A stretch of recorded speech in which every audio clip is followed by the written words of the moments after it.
আজকের পর্বে আপনাদের সাথে আমার নো ফেইল একটা রেসিপি শেয়ার করব, যেটা মুখে দিলে একদম হাওয়াই মিঠাইয়ের মতো মিলে যাবে। একদম অল্প সময়ে শর্টকাট ওয়েতে আমি এই পাউন্ড কেকটা বানিয়ে থাকি, আর খেতে এত বেশি মজা হয় যেটা লুকিং দেখেই বুঝতে পারবেন। আসসালামু আলাইকুম, কেমন আছেন সবাই? আমি তো আলহামদুলিল্লাহ অনেক ভালো আছি।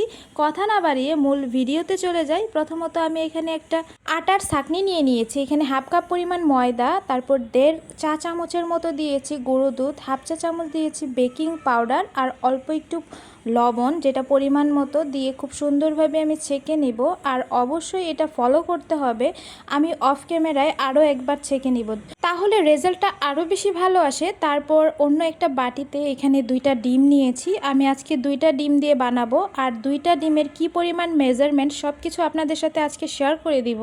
তো এখানে 2টা ডিম নেওয়ার পর কুসুমটা আমি আলাদা করে রাখছি, কারণ কুসুমটা রাখলে একসঙ্গে যদি আমি এটা বিট করি তাহলে কিন্তু খুব বেশি ভালো ফোম হবে না, যার কারণে আমি আলাদা করে রেখেছি।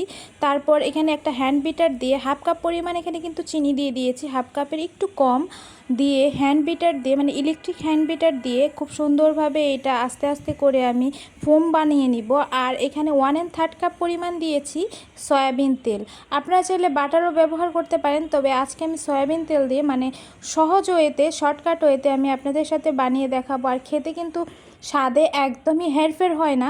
তো কিছুক্ষণ ফোম করে নেওয়ার পর এখানে কুসুম 2টাও দিয়ে বেশ কিছুক্ষণ আমি বিট করে নিয়েছি, আর এখানে অল্প পরিমাণ ভ্যানিলা এসেন্স দিয়ে দিচ্ছি। তারপর এখানে আবারও বেশ কিছুক্ষণ একটু বিট করে নিব। আর অবশ্যই ইলেকট্রিক বিটার দিয়ে করলে রেজাল্টটা খুব বেশি ভালো পাবেন। হ্যান্ড বিটার দিয়েও করতে পারেন, একটু সময় লাগতে পারে। তো তারপর কিছুক্ষণ পর আমি এখানে দিয়ে দিয়েছি সেই যে আটা আমি চেলে রেখেছিলাম সেটা দিয়ে দিয়েছি। তারপর আবার কিছুক্ষণ আমি একবারের মতো বিট করে নিয়েছি। নেওয়ার পর দেখেন ব্যাটার একদম পারফেক্ট হয়েছে। তো এখন আমি একটা মোল্ডে করে কেকটা বানিয়ে নিব, যার কারণে এই মোল্ডটা আমি খুব সুন্দরভাবে ওয়াশ করে তেল দিয়ে ব্রাশ করে নিয়েছি। আর এখানে সম্পূর্ণ ব্যাটারটা ঢেলে দিচ্ছি। যাদের বাসায় মানে বাচ্চারা কেক খেতে অনেক বেশি পছন্দ করে, তারা বাহিরের সে আজে বাজে কেক না খাইয়ে বাসায় কিন্তু খুব সুন্দরভাবে এইভাবে কেক বানিয়ে দিতে পারেন, খুব সুন্দর হয়। তো এখানে আমি কেকটা বসিয়ে দিয়েছি, আর এটা আমি চুলায় বেক করে নিচ্ছি। এইভাবে নিচে অবশ্যই 2টা কাগজ দিয়ে দিবেন, তাহলে কালারটা অনেক বেশি ভালো আসবে।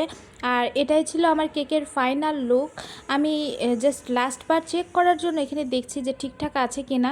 তো এখানে একটা টুথপিক দিয়ে দেখছিলাম যে ভিতরে কোনো কিছু লেগে যাচ্ছে কিনা, দেখলাম যে একদম মানে ঠিকঠাক বের হয়েছে, তার মানে আমার কেকটা একদমই রেডি।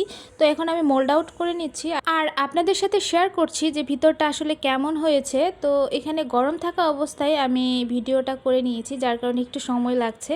তো দেখেন কেকটা এত বেশি পারফেক্ট হয়েছে, মানে অনেক বেশি সফট, দেখেই বুঝতে পারছেন। আর কালারটা এত সুন্দর এসেছে, এটা অবশ্যই আপনি যখন বেক করবেন চুলায় 2টা কাগজ দিয়ে দিবেন নিচে, তাহলে কিন্তু কালারটা অনেক বেশি সুন্দর আসে। এইভাবে মেজারমেন্ট ঠিক রেখে যদি আপনি কেক বানান তাহলে কিন্তু একদম নো ফেইল হবে। তবে কিছু জিনিসপত্র আছে, উপকরণ আছে যেগুলো 19-20 হয়ে গেলে কিন্তু কেকটা আর ভালো হয় না।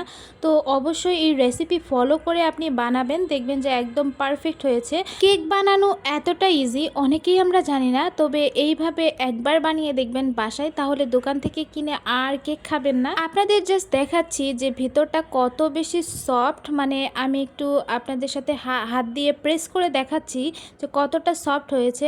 আর এটাই ছিল আমার কেকের একদম ফাইনাল লুক।